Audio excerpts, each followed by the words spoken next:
आप जंगल में थे तो आप क्या करते थे? लाइब्रेरी में बैठते थे।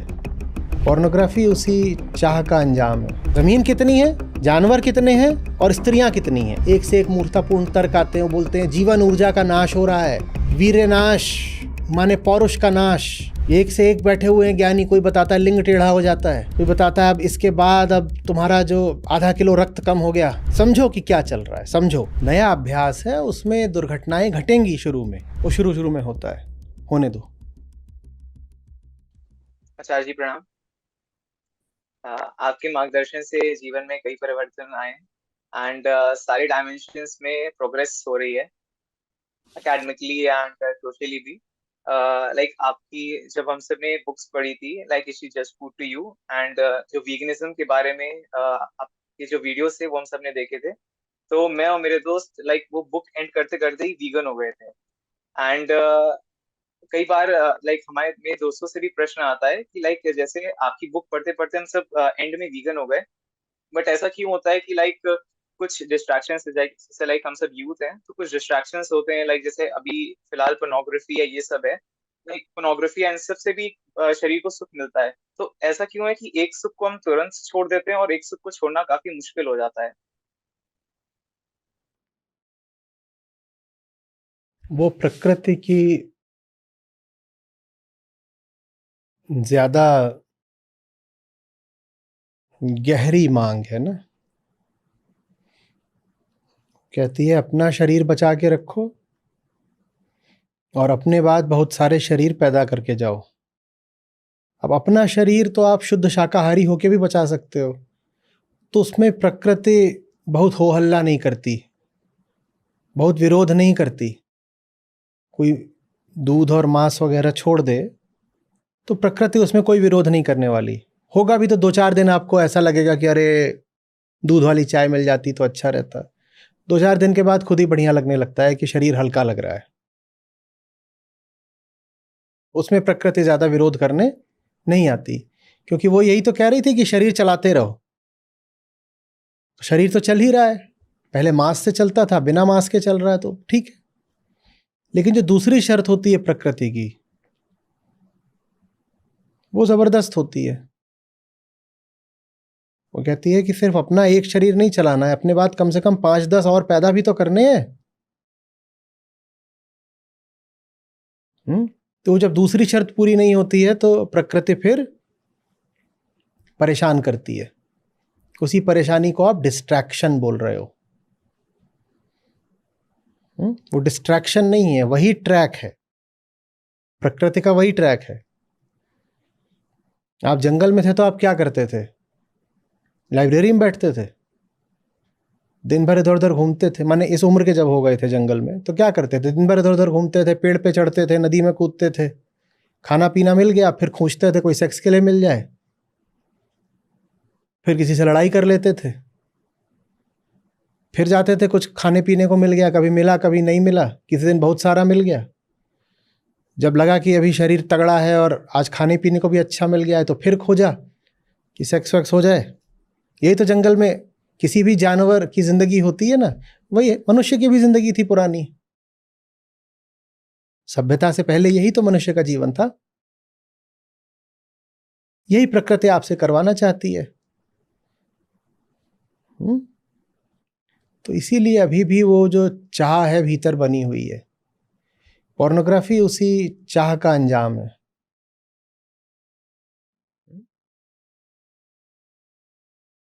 ऊपर ही हमारे संस्कार बदल गए हैं, भीतर भीतर हम अभी भी जंगल में हैं।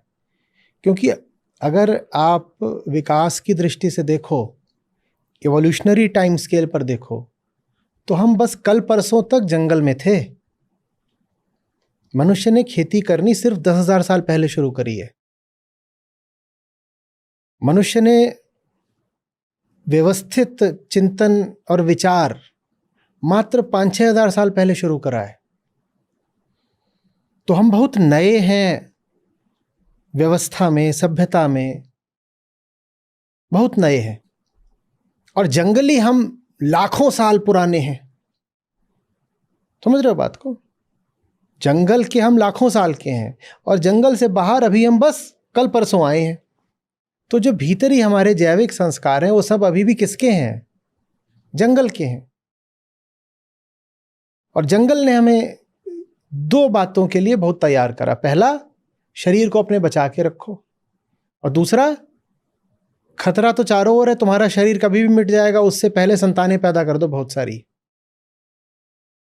और वो भी जितनी महिलाओं के साथ हो सके उतनी अलग अलग महिलाओं के साथ, क्योंकि पता नहीं कौन सी महिला किस प्रकार की संतान पैदा करे।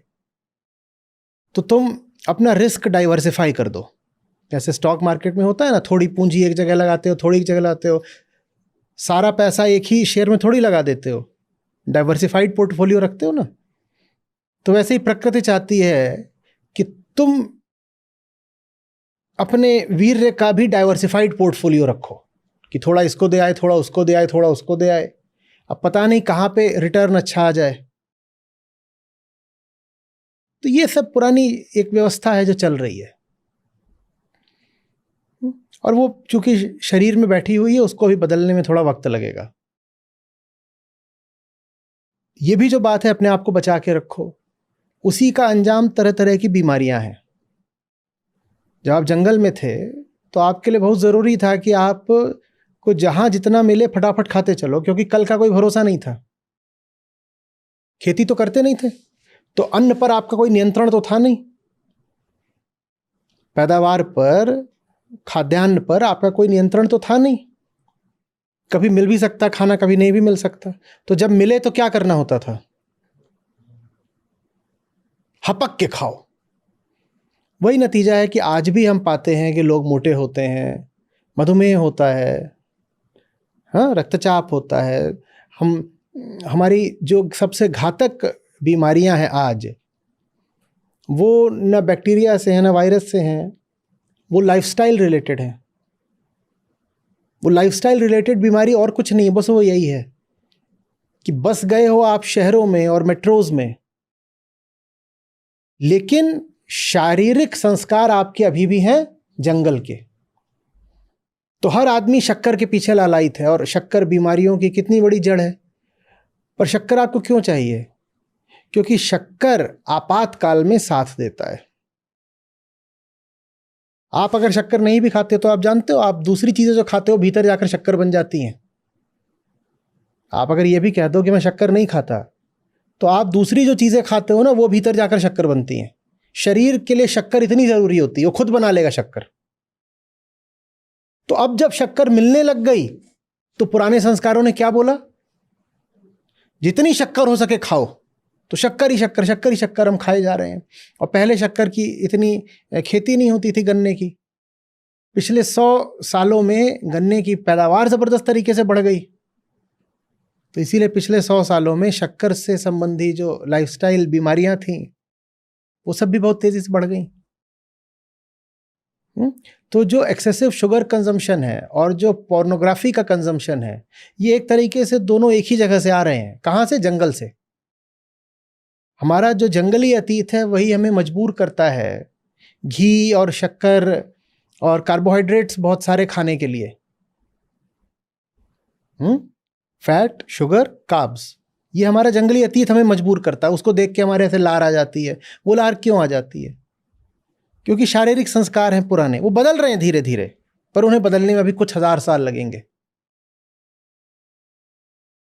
और शारीरिक संस्कार पुराना ये भी है, आपको मालूम है अभी जब भारत आजाद हुआ तो औसत उम्र कितनी थी भारतीय की? कितनी थी? 25 साल। हम फट से मर जाते थे।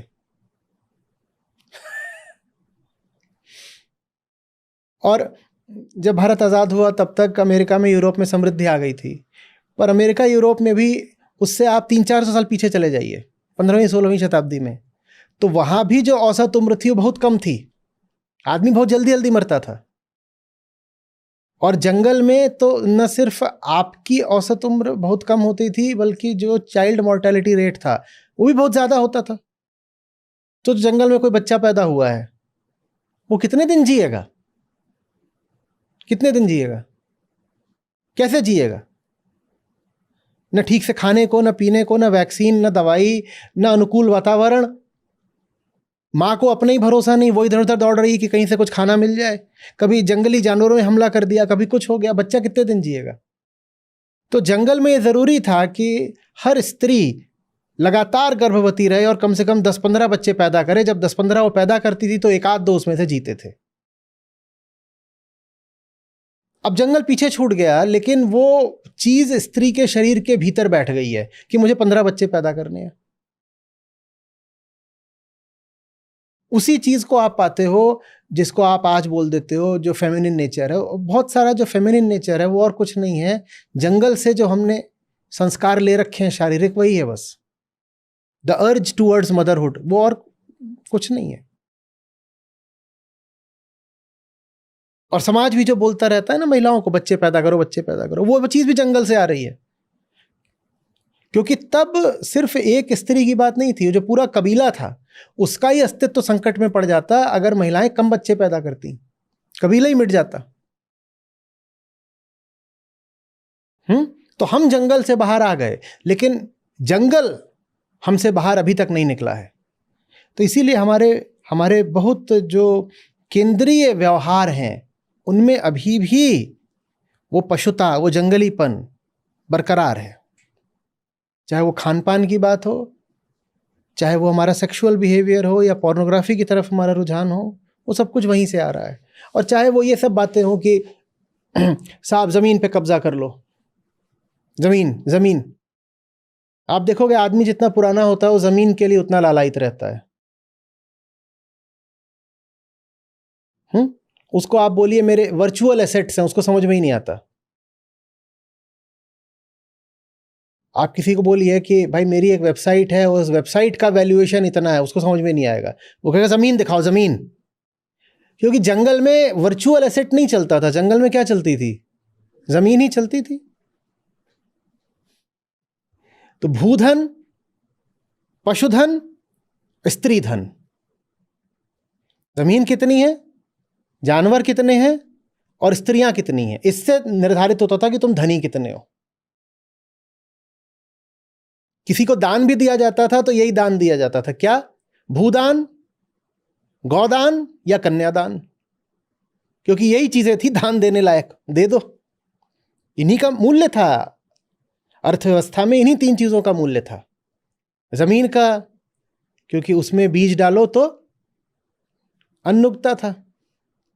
पशु, वो खेती के काम आते थे, या खेती के नहीं भी काम आए तो पकड़ लिया, उनसे दूध ले लिया, मांस ले लिया, चमड़ा ले लिया, बहुत कुछ सवारी कर ली। और कन्याएं, उनका भी यही था कि जैसे भूमि में बीज डालो तो उनमें पैदावार होती है, वैसे ही कन्याओं से भी पैदावार होती है। वही अभी भी हमारी मानसिकता है। तो जितनी पिछड़ी हुई मानसिकता रहेगी वो जंगल के उतने करीब की रहेगी। बात समझ रहे हो? जितनी पिछड़ी मानसिकता होती है वो जंगल के उतने निकट की होती है। और मुक्ति का अर्थ एक तरीके से यही होता है, स्वयं से मुक्ति, शरीर से मुक्ति। आंतरिक तल पर मुक्ति का अर्थ होता है स्वयं से मुक्ति, और बाहरी तल पर मुक्ति का अर्थ होता है समाज से, संसार से मुक्ति।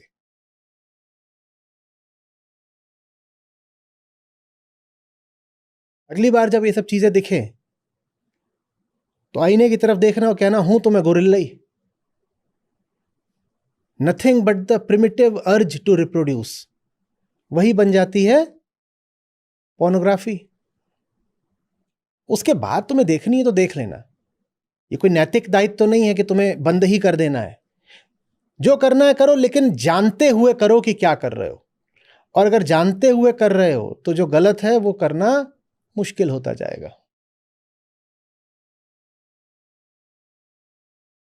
आ रही बात समझो? कोई मोरल सैंक्शन नहीं है। बहुत लोगों को लगता है एक छी गंदी बात, एक से एक मूर्खतापूर्ण तर्क आते हैं, बोलते हैं जीवन ऊर्जा का नाश हो रहा है, वीर्य नाश माने पौरुष का नाश। एक से एक बैठे हुए हैं ज्ञानी, कोई बताता है लिंग टेढ़ा हो जाता है, कोई बताता है अब इसके बाद अब तुम्हारा जो आधा किलो रक्त कम हो गया। वो सब बेकार की बातें हैं। पोर्नोग्राफी के साथ जो एक चीज जुड़ी हुई है वो यही है, हस्तमैथुन। वो अच्छा है या बुरा है ये नैतिक आधारों पर नहीं तय हो सकता। उसको इसी बात से तय करना होगा कि उसकी जो ललक है, अर्ज है, वो तुमको आ कहाँ से रही है। जब तुम समझोगे कि वो सारी ललक तुम्हारे जंगली अतीत से आ रही है तो शायद फिर व्यवहार में कुछ परिवर्तन आए। अन्यथा उस पर तुम नैतिक पहरे बैठाओ, उसका दमन करो, सेक्सुअल अर्ज का सप्रेशन करो, उससे बहुत लाभ होता नहीं है। समझना समाधान होता है, दबाना समाधान नहीं होता।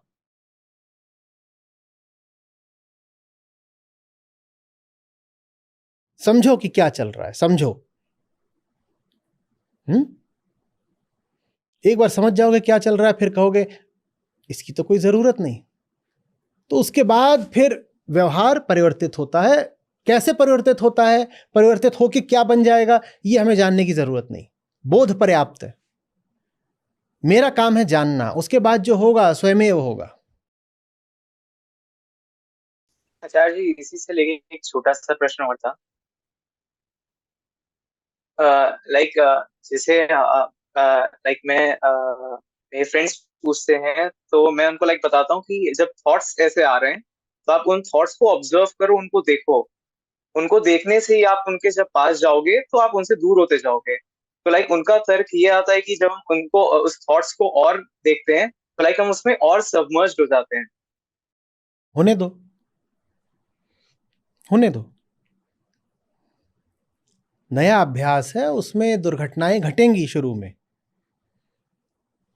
बिल्कुल हुआ था। तो ये उन दिनों की बात है, बहुत पुरानी, 1 दशक से ज्यादा पुरानी बात है, जब संस्था में रविवार की छुट्टी हुआ करती थी। अब तो 30 दिन काम रहता है, कभी छुट्टी ऐसा कोई शब्द ही नहीं है हमारे यहाँ। पर कभी ऐसा होता था कि रविवार को हम काम नहीं करते थे। हम माने मैं करता था, लोग नहीं करते।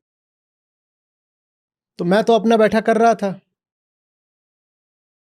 2 देवियां थी हमारे यहाँ, उनकी छुट्टी थी, तो वो दोपहर में आ गई तुनकी हुई दोनों। बोली छुट्टी तो आपने दे दी है, ये तो बताइए छुट्टी का करना क्या है। 6 दिन तो क्या करना है क्या नहीं करना है वो सब आपके केंद्र में रखकर होता है। अभी रविवार हमसे बर्दाश्त नहीं होता, खाली छोड़ दिया है, करने में कुछ है नहीं। आपने सिखा दिया है कि जीवन में लगातार सही उद्देश्य के लिए काम करो, तो रविवार क्या जीवन से बाहर है? रविवार को भी कुछ काम बता दीजिए फिर। मैंने कहा ये अजीब बात है, लोग छुट्टियां मांगने आते हैं, इनको मिली हुई है, ये आई हैं कि नहीं छुट्टी नहीं चाहिए, कुछ काम दे दो। मैंने कहा काम तो नहीं दूंगा। तो मैंने उन्हें काम दिया, थोड़ा मनोरंजन वाला। मैंने कहा जाओ मॉल जाओ और वहां पर 2-3 घंटे ऑब्जर्वेशन करना और देखना कि वहां पर कौन कौन सी वृत्तियां दिखाई दे रही हैं। पूरा जो वहां पर लोगों का व्यवहार है, खरीदारी में, खान पान में, जो भी है वो पूरा देख के आना। तो दोपहर में आई थी, चली गई। ये शाम को आई 7-8 बजे वापस।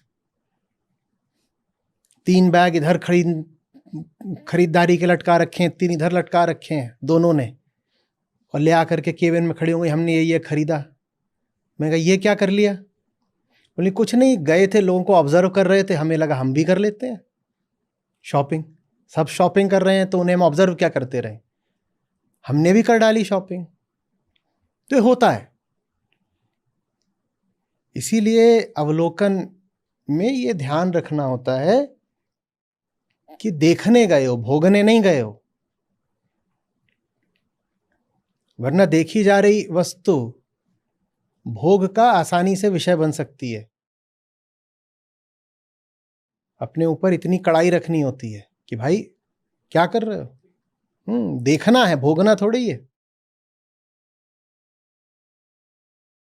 वो शुरू शुरू में होता है, होने दो। एक आध बार हो जाएगा, फिर दिख जाएगा कि ऐसी गड़बड़ की आशंका रहती है, आगे संभावना कम हो जाएगी।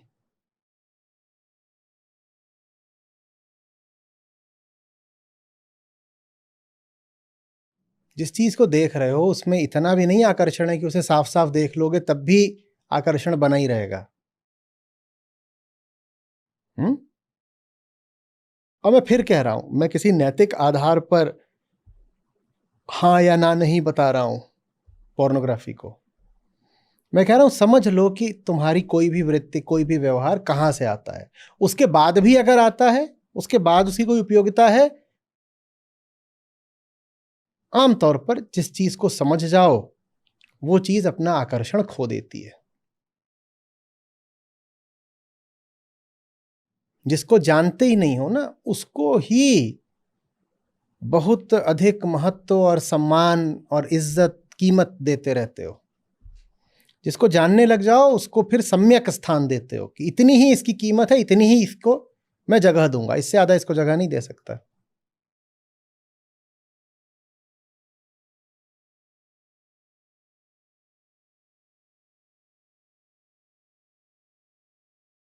सही मुद्दे लेके आओ जिंदगी में भाई। इन चीजों की बात करने के लिए वक्त नहीं बचेगा। फिर ये चीजें वैसी हो जाएंगी, तुम्हें अटपटा लगेगा कि मैं आचार्य से क्या पूछूं, आचार्य जी मेरा एक मोजा खो गया। अब जो बचा हुआ है वो बहुत लोनली अनुभव कर रहा है, उसका जोड़ा टूट गया।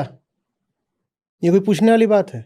इसी स्तर का सवाल है ये कि पोर्नोग्राफी और मास्टरबेशन और ये सब, और ऐसे सवाल दसियों बार आ चुके हैं।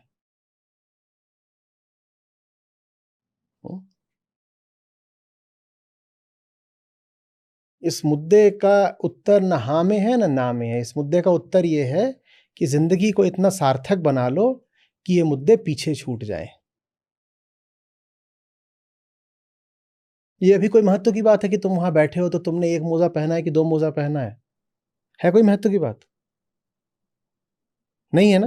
वैसे ये भी महत्व की बात नहीं है कि तुमने कल पॉर्न देखी थी कि नहीं देखी थी। पर वो चीजें महत्व की तब बन जाती हैं जब जीवन निरर्थक होता है, जब जीवन में छोटी छोटी कामनाओं और स्वार्थ के अलावा और वही आम जिंदगी के आम मसलों के अलावा कोई बड़ा लक्ष्य होता नहीं। तब यही चीजें बहुत बड़ी लगने लग जाती हैं।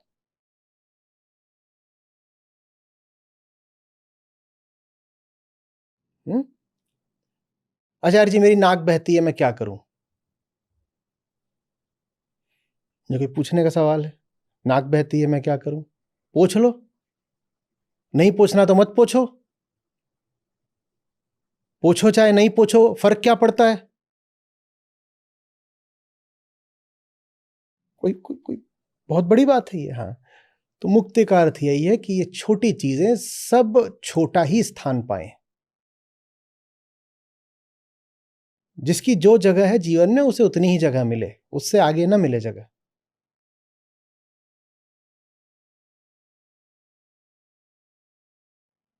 आपको कोई आपका आदर्श पुरुष मिले तो आप उससे पूछोगे क्या कि सर आप पॉर्न देखते हो कि नहीं? बोलो।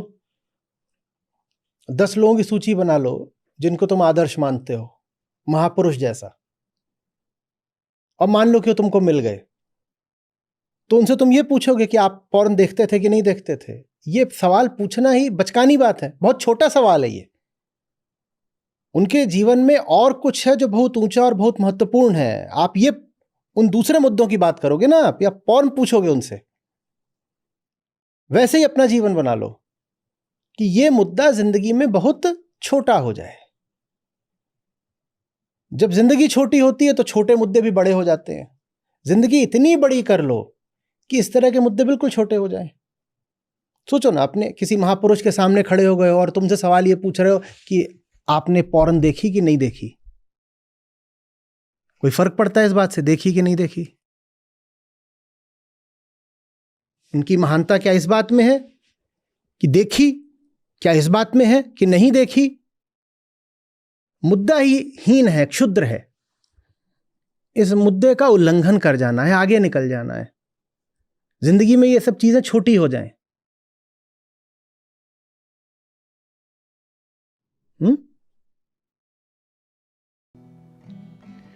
झूठे सुख को सुख कहे, मानत है मन मोर। झूठे सुख को सुख कहे, मानत है मन मोद। जगत चबैना काल का, कुछ मुख में कुछ गोद रे साधो, कुछ मुख में कुछ गोद। यह तन विष की बेलरी, गुरु अमृत की खान। यह तन विष की बेलरी, गुरु अमृत की खान। शीश दिए जो गुरु मिले, तो भी सस्ता जान रे साधो, तो भी सस्ता जान। विषय वासना उर्जी कर, जन्म गवाया बाद। विषय वासना उर्जी कर, जन्म गवाया बाद। अब पछतावा क्या करे, निज करनी कर याद रे साधो, निज करनी कर याद। प्रीति बहुत संसार में, नाना विधि की सोय। प्रीति बहुत संसार में, नाना विधि की सोय। उत्तम प्रीति सो जानिए, सतगुरु से जो होए रे साधो, सतगुरु से जो होए।